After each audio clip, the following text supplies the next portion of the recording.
یہ فیصلہ آپ نے خود کرنا ہے کہ اسے سننے کے بعد آپ کو کون سی ایسی بستی یاد آتی ہے جس پر اس واقعے کا سایہ بہت گہرا محسوس ہوتا ہے۔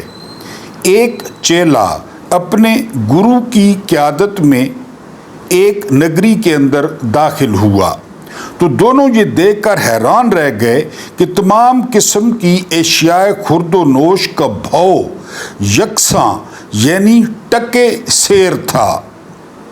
گرو نے چیلے سے کہا، بیٹا چلو یہاں سے بھاگ چلیں، کیونکہ یہاں کے اصول، یہاں کے ضابطے، قانون، اقدار بہت ہی فضول اور مضحکہ خیز ہیں اور عجیب ہیں۔ لیکن چیلا منکر ہو چکا تھا، بولا، ہرگز نہیں حضور، اس نگری میں رہنے کا تو مزہ ہی اور ہے، جہاں کوے اور سرخاب، سفید اور کالے، قانون اور لا قانونیت میں فرق ہی کوئی نہیں، جہاں چور چوکیدار اور چوکیدار چور ہو سکتا ہے، وہاں رہنا کسی زبردست تجربے سے کم نہ ہوگا۔ گرو نے کہا، تمہاری مرضی، کہ میرا کام تو صرف مشورہ دینا تھا۔ چیلے کو جو مدتوں بعد ٹکے سیر، حلوہ پوری، مٹھائی، سبزیاں، پھل ملے تو چند دنوں میں وزن تگنا چگنا ہو گیا اور وہ پھیل کر پہلوان بن گیا۔ اتفاقاً ایک چور زیورات چرانے کے الزام میں عدالت لایا گیا تو چور نے کہا، حضور قصور میرا نہیں، اگر صاحب زیور جس کا زیور ہے وہ ایسا زیور گھر میں نہ رکھتا تو مجھے کیا پڑی تھی، میں جان مشکل میں ڈال کر نقب لگاتا اور اسے چرانے کی جسارت کرتا۔ چور کو بری کر کے زیور کے مالک کو گرفتار کر لیا گیا اور گرفتار کرنے کا حکم حاجی امین الدین خان نے دیا تو اس نے بھی اپنی دلیل پیش کی کہ اصل کام تو سنار نے دکھایا کہ ایسا عمدہ زیور بنایا جسے دیکھ کر چور نے اس کو چرانے کا ارادہ کیا۔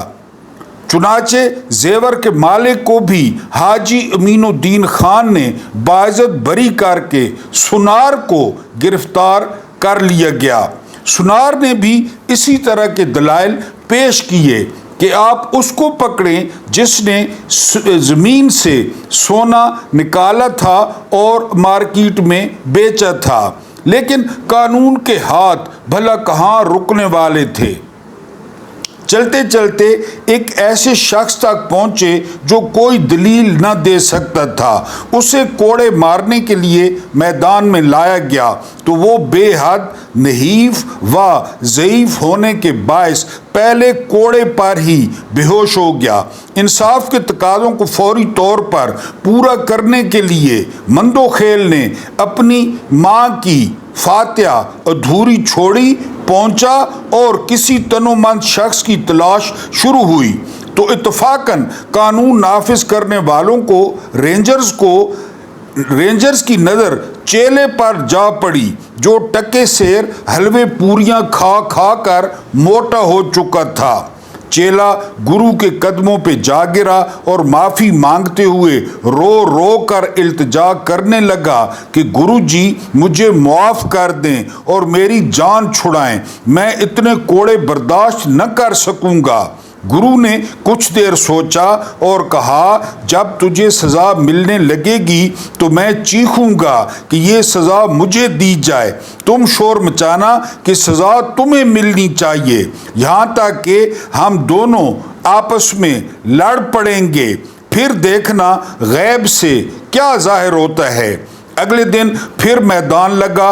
حسب روایت کوتوال شہر، تھانے دار اور قاضی یا آفریدی بھی موجود تھے۔ اس سے پہلے کہ چیلے کو پہلا کوڑا پڑتا، گرو میدان میں کود کر جلاد کو مجبور کرنے لگا کہ اسے کوڑے مارے جائیں۔